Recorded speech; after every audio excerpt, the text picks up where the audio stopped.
We zijn in Leiden in het Rijksmuseum van Oudheden. Daar is op dit moment een tentoonstelling over fibula's. De bekendste van Nederland is de fibula van Dorestad. Deze heeft een vaste plek in een ander deel van het museum. In dit filmpje vertelt Annemarieke Willemsen, de conservator van de tentoonstelling, wat fibula's zijn, wat ze betekenen en waarvoor ze gebruikt werden. Een fibula is eigenlijk een kleding- of een mantelspeld. Dus waarmee mensen in de oudheid en in de middeleeuwen hun kleding vastspelden. En ze komen voor van ongeveer 1000 voor Christus tot ongeveer 1000 na Christus.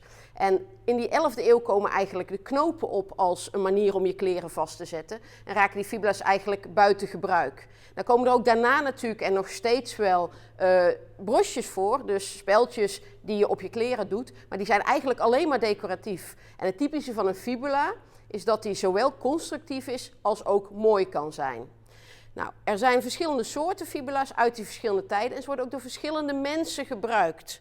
En ik heb een paar voorbeelden meegebracht uit het depot. Dat is een 3-knoppen fibula. Nou, er ontbreekt nu 1 knop, want ja, de fibula's die wij in een archeologisch museum hebben zijn eigenlijk natuurlijk allemaal weggegooid. En er wordt ook wel een kruisboogfibula genoemd. En dit is typisch een fibula die in Romeinse legerkampen wordt gevonden en die door hoge officieren werd gedragen. En dat weten we omdat er vrij veel afbeeldingen uit deze tijd zijn, mozaïeken, portretten, waar Romeinse legermannen zijn afgebeeld met zo'n fibula op. Dan zou je kunnen denken, het hoort waarschijnlijk zo in de vorm van een kruis met dat mooie brede stuk boven. Maar juist uit die afbeeldingen weten we dat die zo hoort, met de staart omhoog. En dan steekt ook het pinnetje van de fibula, dus het speldje zelf, omhoog in je kleren. Dit is typisch een fibula voor een militair. Het stamt uit de 3e, 4e eeuw na Christus, dus een laat-Romeinse veldheer. Een heel ander soort fibula is eigenlijk deze. Hij lijkt er nog wel een beetje op qua formaat, qua vorm en ook nog heeft hij zo'n boogje. Maar dit noem je een beugelfibula en hij is wat later, stamt uit de 6e, 7e eeuw na Christus. Dus de vroege middeleeuwen, wat we de Merovingische tijd noemen. En dit is niet een fibula die je op je schouder droeg, zoals die Romeinse. Maar is een fibula die door dames werd gedragen op de bovenbenen. En dat weten we omdat ze in graven zo gevonden zijn. En daar hield je dus je rok mee dicht of je mantel op je bovenbenen. En je droeg ze eigenlijk altijd in paren, dus per 2. En er zitten hele mooie donkerrode steentjes in. Nou, ik hou wel van donkerrood op zich. En dat zijn almandijnen. Dat is een granaat, een halfedelsteen.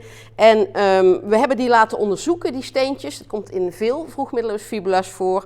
En dat is onderzocht in het Louvre met een protonenbeam. En daaruit kunnen we afleiden dat die steentjes uit India en Pakistan afkomstig moeten zijn. Dus dat betekent dat er in die vroege middeleeuwen, waar veel mensen als donkere middeleeuwen over denken, toch al steentjes 8000 kilometer hebben gereisd om hier in een kledingaccessoire, een sieraadje, verwerkt te worden. En dat geeft een heel ander beeld van zo'n tijd.